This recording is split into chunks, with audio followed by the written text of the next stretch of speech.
Every 11 seconds, an older adult in the United States is rushed to the emergency room because of a home accident. Think about that. Before this video is over, several more seniors will have already faced a fall or injury inside their own homes. But here's the surprising truth. It's usually not the steep staircases or the rugs that we've all been warned about. The real dangers are often the ordinary things hiding in plain sight. The clutter you walk by every single day, the items you tell yourself you'll put away later, the piles that slowly grow until one day they steal your safety. Now, here's the part most people never realize. These hidden hazards don't just cause bumps and bruises. They quietly chip away at your independence. One small accident can lead to months of recovery, medical bills, or worse, the fear of living alone in your own home. And yet, so many of these risks can be fixed with simple, thoughtful changes. That's why today's checklist matters.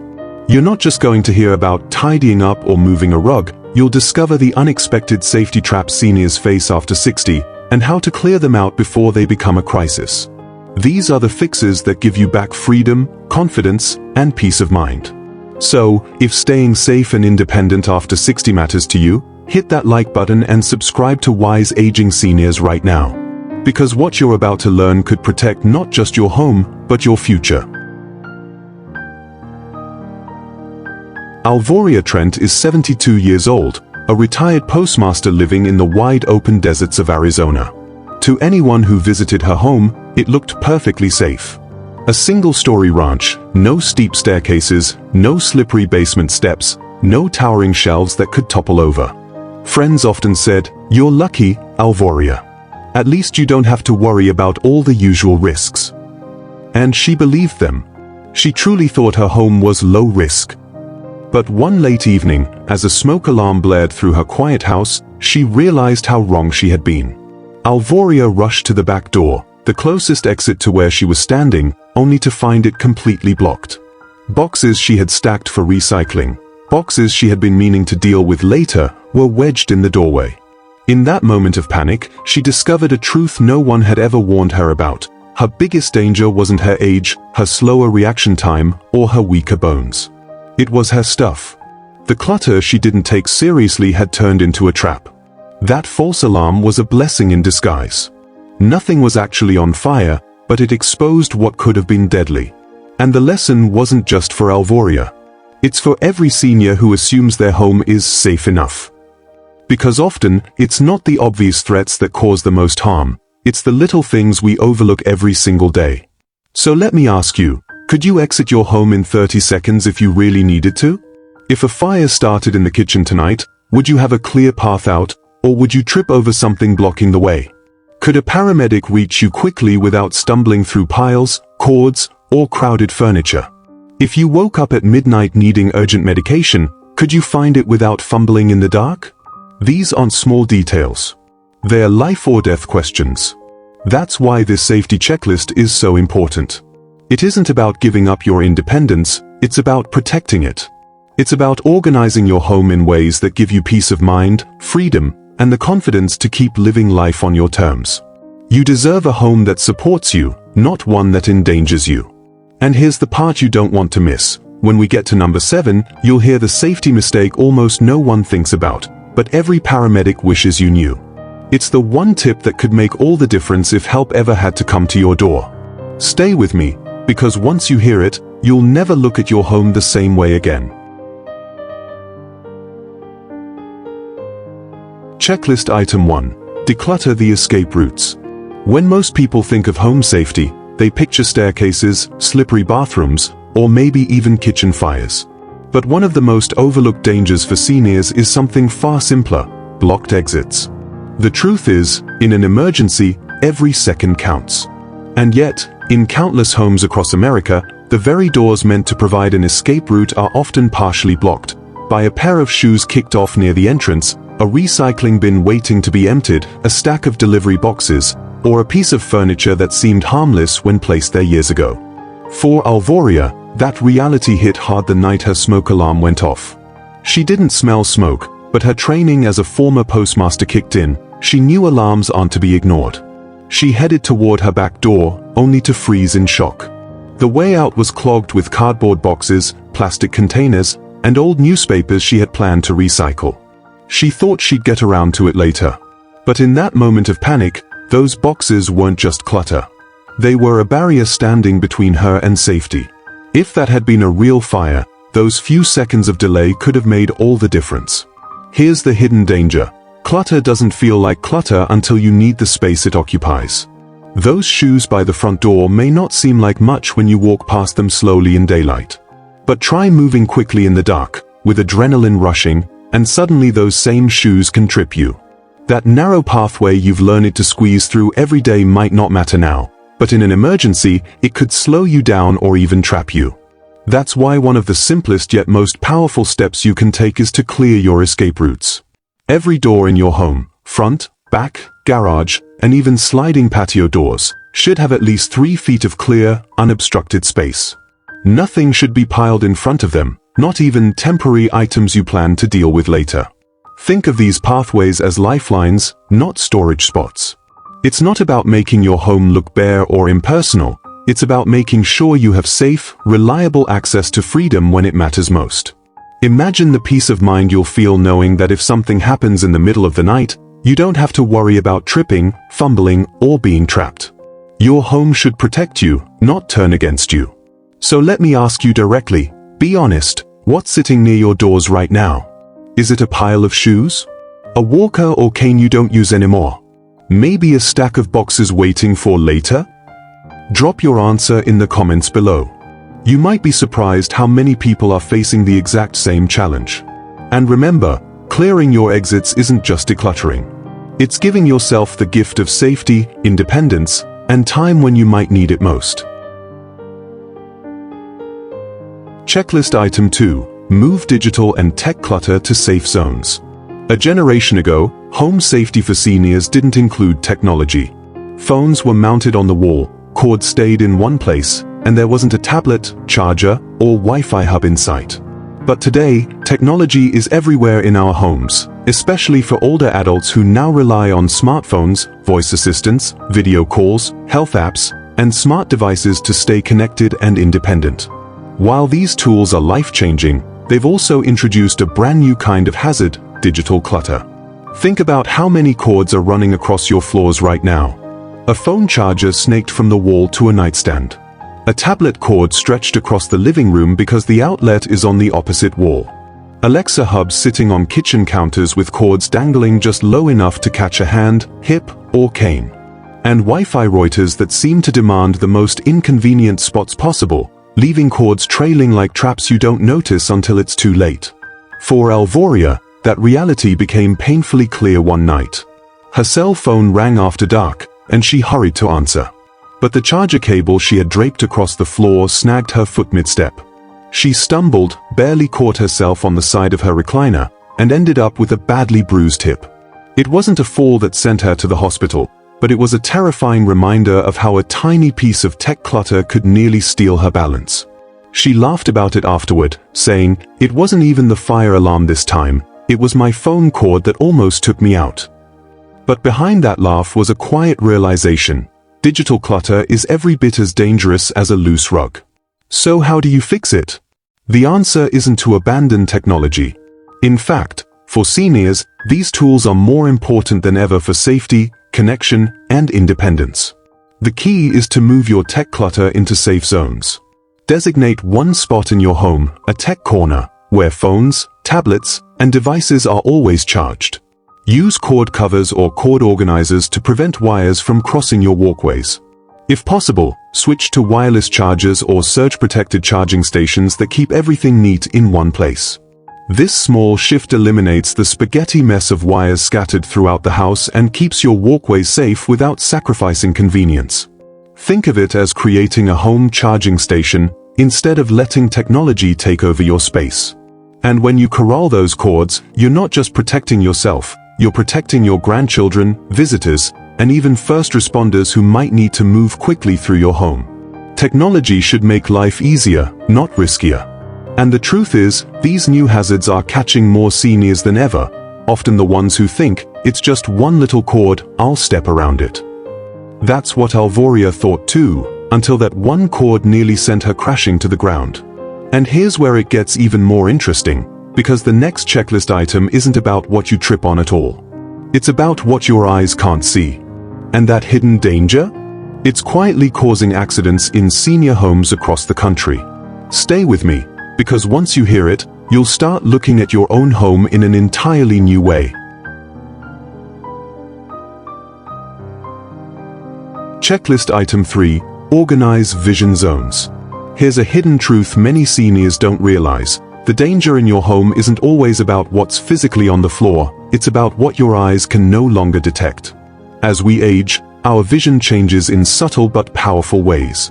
Contrast sensitivity declines, depth perception weakens, and glare becomes harder to manage. That means something as ordinary as a dark rug blending into a dark wooden floor, or a shiny tile catching the reflection of a lamp, can become invisible hazards.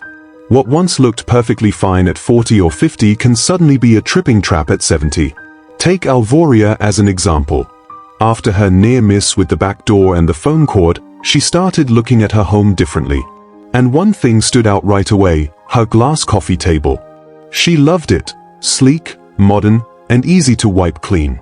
But one afternoon, as the Arizona sun streamed in through the blinds, the edge of that table completely disappeared into the shine of the floor. She almost walked straight into it. That day, she realized that beauty wasn't the same as safety, and that her home needed to work with her vision, not against it. So how do you organize what I call your vision zones? Start by identifying the places where your eyes and feet need the most clarity: hallways, steps, bathrooms, and living room walkways. Look for low contrast areas, dark rug on dark floor, pale step against pale tile, clear glass edges blending into the background. Then make adjustments that bring those hidden dangers to light. Add a strip of brightly colored tape to the edge of each step.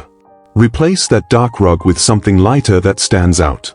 Put a soft rug under a dark chair so you can see exactly where the legs begin. Lighting is just as critical. Motion sensor night lights can be placed in hallways, bathrooms, and near stairs. These inexpensive gadgets do more than help you see. They reduce the hesitation and uncertainty that can cause falls in the first place. And don't forget natural light, open blinds during the day, but diffuse glare with sheer curtains so shiny floors don't play tricks on your vision. Think of this as giving your home high-contrast glasses. You're not changing who you are, you're adjusting the environment so your vision can keep up with your needs. This isn't about making a house look clinical. It's about small tweaks that make every corner safer, without losing the warmth of your home. So let me ask you, do you already use contrast tricks in your home? Maybe you've added a colored mat near your shower or put a brighter bulb in your hallway lamp. Let us know in the comments below. You might inspire someone else to make a change that keeps them safe too. Because when it comes to vision zones, sometimes the smallest adjustments can save you from the biggest accidents.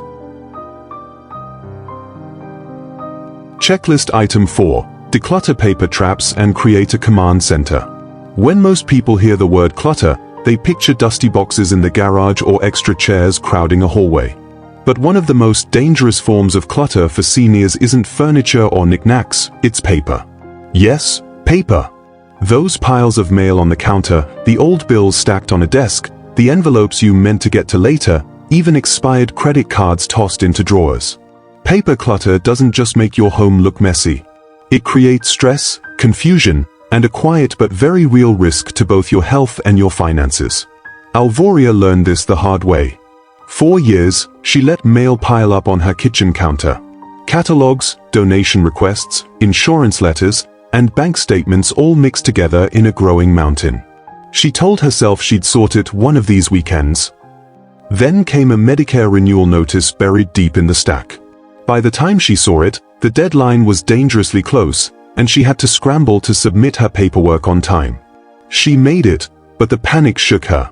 It wasn't just clutter anymore, it was a trap that nearly cost her essential healthcare coverage. That experience opened her eyes to something many seniors overlook. Paper clutter makes us vulnerable. It's not just about missed deadlines. Scammers count on seniors being overwhelmed by piles of official-looking mail, slipping in fake urgent letters to steal information. Expired credit cards or old checkbooks left lying around can be gold mines for identity thieves. And emotionally, every unsorted pile is a reminder of tasks undone, quietly adding stress every time you glance at it. So how do you stop paper from running your life? The answer is simple: create a command center. Choose one spot in your home where all current paperwork lives. This could be a small desk drawer, a binder with labeled sections, or a fireproof lockbox. Everything important, medical information, insurance cards, current bills, goes there and nowhere else. Old papers get shredded immediately, not stacked for later. Donation requests, outdated catalogs, and junk mail go straight into recycling before they ever hit the counter. Think of it as streamlining your paper traffic. Instead of piles in 5 different rooms, you have one clean, secure hub where you know exactly what's current and what matters. And when you need something quickly, like a medication list for a doctor's appointment or an insurance card, you won't waste precious time digging. Here's the truth: paper clutter isn't harmless. It can quietly put your health and your savings at risk. But when you take control and set up a command center, you don't just reduce stress, you protect your independence. So let me ask you, how many piles of paper are sitting in your home right now? 1? 5? More? Share your answer in the comments, because you're not alone in this. And maybe, just maybe, your story will inspire someone else to finally shred those stacks and reclaim their peace of mind. Checklist item 5. Move appliances and gadgets into low-effort zones. When most people think about safety at home, they picture tripping or slipping. But one of the biggest, least talked about hazards for seniors over 60 isn't falling, it's lifting. Heavy, awkward items stored in the wrong places can strain your back, injure your shoulders, or throw you off balance in an instant. And here's the kicker: many of these risks aren't hidden in closets or garages, they're sitting right in your kitchen and living spaces. Think about it. Where do you keep your air fryer, crock-pot, blender, or space heater? For many seniors, these bulky appliances end up in the very worst spots, down in low cabinets that force you to bend and haul them up, or on high shelves that make you stretch and wobble. When you were younger, it was easy enough. But after 60, lifting a 20-pound appliance from knee level isn't just inconvenient, it's dangerous. One wrong movement can trigger a pulled muscle, a back spasm, or even a fall if you lose your balance mid-lift. Alvoria experienced this firsthand. She loved her stand mixer, but it lived in a cabinet near the floor. Every time she wanted to bake, she had to crouch down, wrap her arms around it, and haul it up to the counter. It wasn't a problem in her 50s, but by her 70s, it was exhausting, and one day, it almost cost her dearly. She lost her grip mid-lift, the mixer slipped, and she barely caught it before it crashed on her foot. Her back ached for days afterward. That was her wake-up call. The mixer didn't belong on the floor anymore. The fix? She reorganized. Instead of treating storage like a puzzle of what fits where, she thought about safety first. The mixer now sits on a sturdy waist-high shelf, right where she can slide it out without bending or straining. And she didn't stop there. Her air fryer, space heater, and even her portable fan all moved to the same safe height, between her waist and shoulders. No more reaching. No more crouching. No more dangerous lifts. This small change gave her more confidence in her daily routines. She didn't realize how much hesitation she had developed around cooking and cleaning until that hesitation was gone. Now, she says, I feel like my kitchen works for me again, not against me. Here's the action tip. Take a walk through your home and notice where your heavy or awkward gadgets live. If they are stored on the floor or above your head, move them. Create what I call low-effort zones, shelves and surfaces that keep everything within easy reach. It's a simple adjustment, but it protects your back, your balance, and your independence. And here's the part you won't want to miss. The next danger isn't in your kitchen or even your hallway. It's hiding in the bathroom, and it surprises almost every senior I've talked to. Stay with me, because what I'm about to share might just be the most unexpected hazard in your entire home. Checklist item 6. Declutter the bathroom shelf explosion. Walk into almost any bathroom, and you'll probably find the same thing: crowded shelves, half-used bottles, and products that were opened years ago but never finished. For many seniors, the bathroom becomes a catch-all space. Every new lotion, shampoo, or prescription cream ends up stacked on top of the old ones. Before long, the counter is overflowing, the shower ledge is crammed, and the cabinet under the sink is a jumble of bottles and boxes. It doesn't feel dangerous at first, it just feels cluttered. But here's the truth, this kind of bathroom shelf explosion is one of the most underestimated safety hazards in senior homes today. For Alvoria, the wake-up call came one evening as she was getting ready for bed. She reached for a bottle of lotion, but in the crowded shuffle of products, the bottle slipped and rolled onto the floor. When she turned to step away, her foot landed squarely on that lotion, and she went sliding. She caught herself on the vanity before falling, but the scare left her shaken. She later admitted, "It wasn't water, it wasn't soap, it was a bottle I didn't even use anymore that nearly sent me to the hospital." That single moment made her rethink the way she treated her bathroom shelves. The danger isn't just about slips. Expired creams and old medications create risks of their own. Using outdated ointments can irritate skin, and mixing up look-alike bottles can lead to accidents, especially if you have both cosmetic products and prescription creams in the same space. And beyond the physical hazards, crowded counters add stress. Each time you go into the bathroom, your eyes land on a mess of bottles and jars, reminding you of disorganization and making it harder to find what you actually need. So what's the solution? It's not about throwing everything away, it's about creating a system. First, keep only your daily essentials in easy reach. Your toothbrush, toothpaste, the shampoo and soap you actually use, your most current prescriptions. Everything else needs to earn its spot. Duplicates? Donate or toss. Expired creams? Trash immediately. Old hotel shampoos or someday products? They've already had their chance, let them go. Next, add structure. Use non-slip trays or small baskets to corral bottles and keep them from rolling around. Store extras in a labeled bin in a closet instead of leaving them underfoot. And if bending is tough, avoid placing important items in low cabinets. Bring them up to waist height where you can reach them safely. Alvoria now keeps her bathroom simple, just the essentials on a single tray, with everything else organized in labeled bins. She says it makes her mornings calmer and her nights safer. And the best part? She no longer worries about bottles slipping out of her hands and turning her bathroom into a skating rink. So here's a question for you. What's the oldest product sitting in your bathroom right now? Be honest. I bet some of you still have hairspray from the 80s. Share it in the comments below. You'll probably laugh, but that laugh could also be the push you need to finally clear your shelves and make your bathroom safe again. Checklist item 7. Organize for first responders. When people think about home safety, they often picture avoiding accidents. Not tripping, not slipping, not lifting too much.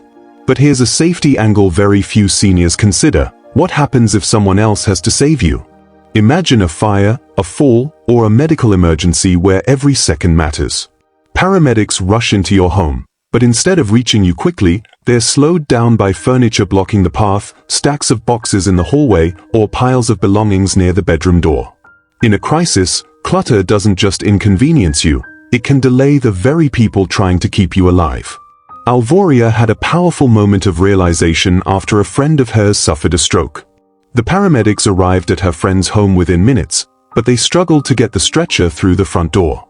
Boxes of holiday decorations, a shoe rack, and a coffee table narrowed the space so much that they had to stop, shift things around, and try again. Those extra minutes felt like hours. Thankfully, her friend survived, but Alvoria never forgot what she witnessed. She thought, if that had been me, would they have made it to me in time? This is where the concept of a responder-friendly home comes in, a term more US fire departments and senior safety organizations are using today. It means arranging your living space not just for your own convenience, but for emergency access. Think of your home as a map a stranger might have to navigate under pressure. Could they get from your front door to your favorite chair, the spot you sit in most, or to your bed without dodging obstacles? Could they find your medication list if you couldn't speak for yourself? The action steps are straightforward but incredibly important. First, clear a direct pathway from your front door to your main chair or your bed. That's where first responders will look for you. Don't let furniture, bins, or rugs choke those passageways. Second, prepare a visible medication list and place it in a spot responders can easily see, taped to the refrigerator, on the inside of a cabinet door, or even in a labeled envelope by the entryway. This simple step spares precious time when responders need to know your health history fast. This isn't about making your home feel empty, it's about making sure your home helps save you if you ever can't help yourself. Paramedics don't care if your home looks decorated or stylish. What they care about is getting to you quickly, safely, and with the information they need in hand. So remember this, your organization today could save your life tomorrow. Taking 10 minutes to clear a pathway or write down your medications isn't just a chore, it's a gift you're giving yourself and your loved ones. Now let me ask you, if a paramedic had to come into your home right now, would they find you in seconds, or would they have to fight through piles and obstacles first? Share your honest answer in the comments. You may inspire someone else to make their home responder-friendly too. Checklist Item 8. Declutter emotional landmines. Not all clutter is junk. In fact, some of the most dangerous clutter seniors keep in their homes isn't trash at all, it's treasure. The rocking chair that belonged to your mother. The chest your grandfather built by hand. The boxes of photo albums stacked by the hallway because you like to keep them close. These are sentimental objects filled with memory and meaning. But here's the hard truth. When they're placed in unsafe spots, doorways, walkways, or narrow corners, they turn into what I call emotional landmines. They look harmless. They feel important. But in an emergency, they can block you in or trip you up, with consequences far bigger than a bruise. For Alvoria, this reality came during that unforgettable smoke alarm. Her back door was blocked by recycling boxes, yes, but her front entry had its own trap, her late mother's rocking chair. She kept it there because she wanted to see it every day, right by the door where visitors came in. It was her way of keeping her mother's memory alive. But that night, in her rush to get out, the chair nearly toppled over as she tried to push past it. What she once thought of as a comforting keepsake almost turned into an obstacle that could have delayed her escape. Later, with tears in her eyes, she admitted, "I realized I was choosing memories over safety, and that wasn't what my mother would have wanted for me." This is the emotional challenge of decluttering after 60. It's not about tossing things you don't care about, it's about confronting the things you love most, and realizing that where they sit in your home can make the difference between safety and risk. That doesn't mean you should get rid of every sentimental item. It means you should honor them wisely. Move them out of pathways. Display them on shelves or walls where they can still be seen and cherished, but not stepped around or stumbled over. Create safe spaces for memories, not hazardous ones. Think about how much peace you'd feel if your hallways and doors were clear, but your memories were still alive in your home. A rocking chair can be moved to a cozy corner. Photo boxes can be digitized or stored neatly in a safe bin. Family heirlooms can be displayed on a mantle or in a cabinet. You're not erasing history, you're protecting your future. And here's the emotional reframing I want you to remember. Honoring memories doesn't mean risking safety. The people those items represent would want you healthy, secure, and free to keep living, not trapped by objects, no matter how sentimental. Keep them in your heart, not in your hallway. So let me ask you, what's one sentimental item sitting somewhere unsafe in your home right now? A chair, a trunk, a box? Share it in the comments. You might discover you're not alone in this struggle. And maybe, just maybe, sharing it will help you take the first step toward freeing both your home and your heart. When Alvoria finally took the time to follow through with the checklist, something remarkable happened. Her home didn't feel stripped bare. It didn't feel cold or empty. Instead, for the first time in years, it felt like it was truly hers again. The exits were clear, no more boxes leaning against doors, no more shoes blocking the hallway. Her appliances were moved into safe, waist-high spots where she could reach them without pain. Her bathroom counters were neat, with only the essentials resting on a single non-slip tray. And perhaps most importantly, the heavy emotional weight of items blocking her freedom, like her mother's chair, was lifted when she found safer, more intentional ways to honor those memories. She described the change in simple but powerful words. "I thought decluttering would make my home feel empty. Instead, it gave me freedom." And that's the lesson too many people miss. Decluttering and reorganizing after 60 isn't about losing what matters, it's about protecting what matters most. Your independence, your peace of mind, and your ability to keep living the way you want. The real transformation wasn't just physical, it was emotional. Alvoria no longer walked into her rooms with hesitation, worrying about tripping or straining. She no longer looked at piles of paper with dread or stress. She knew that if an emergency happened, she had safe, clear pathways, and even first responders would be able to reach her without delay. She stopped feeling like her house was quietly working against her and started feeling like her home was once again working for her. And here's the truth that her story highlights. Safety after 60 isn't about giving things up, it's about creating a home that gives back your independence. A home that supports you, protects you, and allows you to enjoy the years ahead without the constant shadow of risk. So let me turn this back to you. Which part of your home feels the riskiest right now? Is it your crowded bathroom? A hallway filled with boxes? Or maybe that one room you avoid because it feels overwhelming? Share your answer in the comments. I read every single one, and your story could be the reminder someone else needs to finally make their home safer. And if this checklist gave you even one idea, take a second to hit like, share it with a friend over 60, and subscribe to Wise Aging Seniors. Because remember, your home doesn't have to be empty to be safe. The safest homes aren't the bare ones. They're the ones that are organized, intentional, and ready to protect the people inside them. In other words, the safest homes aren't the emptiest, they're the smartest.